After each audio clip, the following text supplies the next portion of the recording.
Welcome to Jimmy James Garage. I'm Jimmy. This is the Jeep. This is the 53 CJ-3B. It's the high hood. This was in my extended families. We're going to do some work on it. This is the beginning of it. So what we're going to do is, let me give you a quick history of this. In fact, at the very end of this video, what I want you to do is, my viewer, I really want you to give me what you think should be done in certain things. I want you to comment down there like it's no tomorrow. I want you to tell me exactly what you think you should do. And I'm going to give you kind of the feeling I have with this thing. I want to go over the nostalgia of it, how nostalgic this thing is to me and my family. And, let me know. Let me know if you think there's certain things we should do.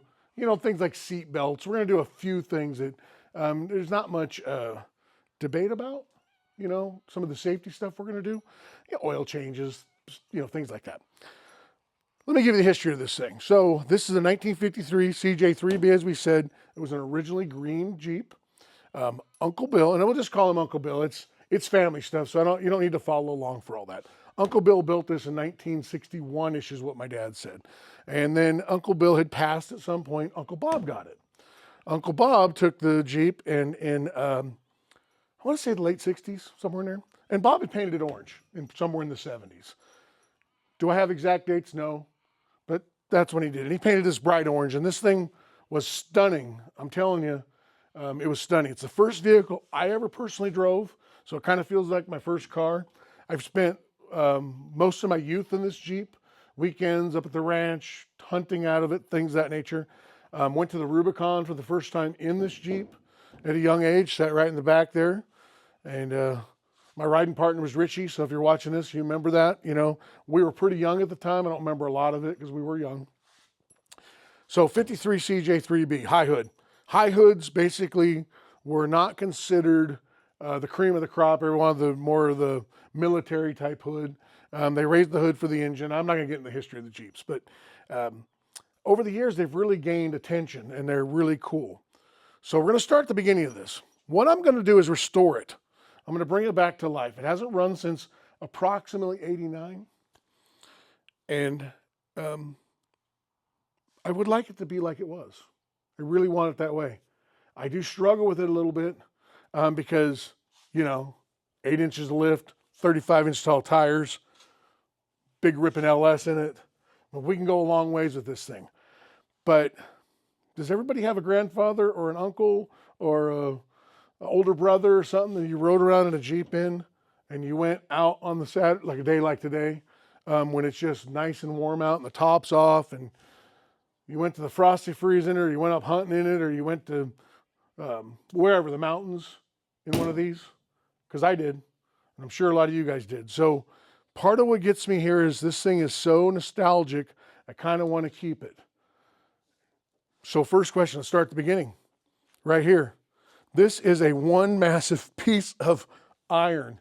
It is a steel channel with a bomb loading winch on it. They loaded bombs in because this thing was actually built by Uncle Bill in 61-ish, my dad said, before my time. That's what they used. Somebody else said it was off a dozer. It could have been a dozer winch. My dad says he doesn't think it was. He was pretty sure it was a bomb winch. They lived in Sacramento, a lot of McClellan and Mayfair Air Force Base. They had a lot of Air Force. They'd load these on the bombers. Somebody took an A-arm on this thing off a truck or a Caterpillar or a farmer, some kind of an A-arm. And if you look, they welded it, the hitch on here. And it folds down. There's a bumper, a little bolt right here. Let me pull it apart for you. So this little bolt opens up like so. And it's kind of long threaded, and it folds down. How cool is that? Huh? I mean, look at this thing. That's where the spring sat. You can see the old welds on it. It's just really cool.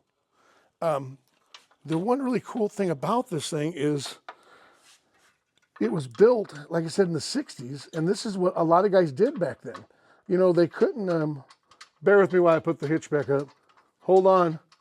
Go ahead, stay right there. So, anyways, and I want to do it now because I'll forget it.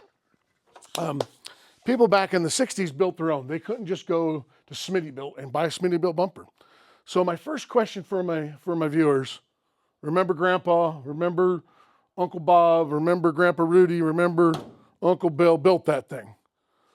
Should I just clean it up and repaint it silver? Because that's what it was with this old nostalgia set of lights on it. And oh, by the way, it all works. That's the other thing, it does work. Or cut it off, go down to your local Harbor Freight, buy one of their bad boy winches or put a Warren winch on it, shorten up the channel, bolt it all in there, and it'd be a lot more clean. There you go. What would you do? First question. The other question is, you can buy these grill guards. Or do I leave the grill guard that they built with the screen in it? Because a lot of guys did that back then, going through the brush, didn't want to punch their radiator. That's your second one. What did you replace that? Headlights, you put LEDs in it, or you leave those. This thing's gonna keep carrying on. I am doing this though. Look at this, this is such a stellar thing. In the 70s, when these things were on there, and he did these in the 60s, these are old shotgun stocks from an old 410 type shotgun. And they're on both sides. This one's rotted off over the years. This is freaking cool. I remember this as a kid. I don't care what you write down, I'm doing that. I'm replacing that. I don't care if you think that's the worst looking thing on earth. I don't care. I'm replacing that because that's one thing that really stuck with me. And I'm not only replacing it, but guess what I'm doing? I'm replacing it. So I ended up buying these for a reason. I bought them. So the deal was, when I got the Jeep from the family, they want me to rebuild it so we can enjoy it with our grandchildren and our children. Their grandchildren, everybody can enjoy it like we did. Okay, so it's a nostalgic build is what it really is. What better nostalgic build? My middle grandson, his name is Remington. Remington. I found them on your local eBay. I got them where they fairly matched. I'm going to cut them. They have the same kind of rubber on the stock here, so they look good. They're going to go that way. I'm going to cut them to the exact same length as this, and it is so close to what it used to be like. You know, that's more of a red over the years, but okay, I'm going to live with that. These things are going to look freaking awesome. If you don't like it, just leave now. We're done. Just kidding. So that's staying. I'm going to take, here's the plan. You can see where I've done this hood. I've already buffed it. Just one corner, one side of it. That side obviously hasn't been done, or the rest of the Jeep hasn't been done. My plan is to just buff it and leave the patina, because a lot of these patina marks and a lot of these scratches and dings and dents, I was a part of. It's kind of the history. If you think I should repaint it, it wouldn't take much to repaint it orange again or back to the factory green. Pretty simple. Pieces come apart. You paint them right here in the shop, build a little booth. Very, not inexpensive, but fairly inexpensive. It would be stunning again. Remember this thing in the 70s with the high hood and the white wheels and the Goodyear tires on it and this look. This thing looked really good. That brings me to the next question. These are 30, they say R1050s in them, or 10s. They got a weird number on it. They measure smaller than a 31, so I'm thinking of a 31. I can get Goodyear Wranglers. Do I go with Goodyear Wranglers? Do I go with the BFGs? Or I can get cheap tires. I can get really good mud tires for about $500. Write down in the comments. Tell me what you think. Wheels. I'm going to stick with the wheels. Do I paint them? Do I just clean up all the little rusty patina? They're not rusted. There's not a problem. Just surface rust. Or do I just clean it and leave it there? Or do I repaint it? And the one reason I don't want to repaint it is because of this blue and white stripe. I could repaint it and put the blue and white stripe back on it. But those are real wheels that were bought in the 70s. That's what it was. You know, somebody put some Cutlass axles on it, which was worn, if you're following along. So as we move back through this thing, here's a dilemma. This seat is out of a Cadillac. It was known for the seat as a Cadillac. It was comfortable. It was all that. But my fat butt doesn't quite fit between here. So I can either put a different steering column in it, make the wheel tilt up, put a smaller wheel, because it does have power steering in it. The other dilemma is the pedals are so close to my feet. So one option is third row seat out of a Cadillac, so it'd still be Cadillac, would fit in there. It would have the lap belts and all the stuff, because I do want seat belts. Again, that's a non-negotiable thing. gun stocks for the hood, non-negotiable. Seat belts, non-negotiable. Even though it has that fancy rope from the 70s, look at that rope over there. Take a look at that rope. That rope is cool. That's how we rolled. We held onto the rope. We had this little grab bar here up front. This thing is just so nostalgic and cool. They put a flipping ashtray in it. They have a Chevrolet stereo that works. We have a gun rack. Look at this gun rack right up front. I can see Grandpa Rudy sitting in this thing right now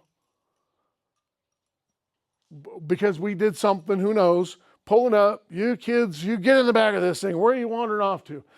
And we're jumping in the back of this thing and off we go. I don't know if anybody else can see that. I can see that. I'm sure you guys have those stories too. In fact, tell me in the comments that story. I'd love to hear it. So as we move back, we've gone over the tires, wheels, all that. The bumper's kind of cool. It's got a Barden type bumper. It's got the cutout. It's got all that stuff. But I remember putting the seat like this. That's one memory I do have very vividly because it was in this thing. It was tight. We put guys all in this thing. Our family was piled in this thing every weekend. I rode right on this side right here with it hanging out over the edge. Look at this thing. I'm not going to climb up in there now, but you can see flying down the road, holding the gun. Do I leave the seat here? Do I put a seat belt on there? Clean it all up just to get it looking nice? Or do I move it up to here, or do I drop it all the way in? That's a question. My thought is, I'll give you my thought, that I move it from here to right here. The back is right at the back, so your feet are in here, your body's basically in there, and put a couple pads here. Kids can ride here, 3 up front, we can all go. That's kind of my thought on it.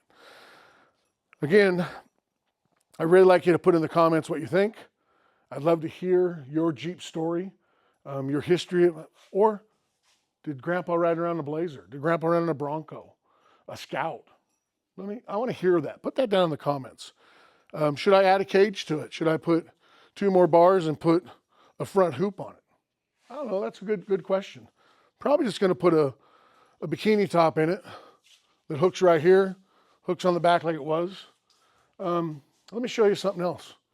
You guys want to see the engine? Okay, remember the 3B had a different engine in it. I don't think this one's stock in it though.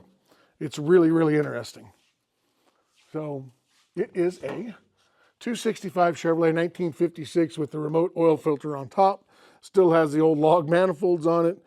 At some point, somebody put some Cal Custom type valve covers on it, probably Uncle Bill.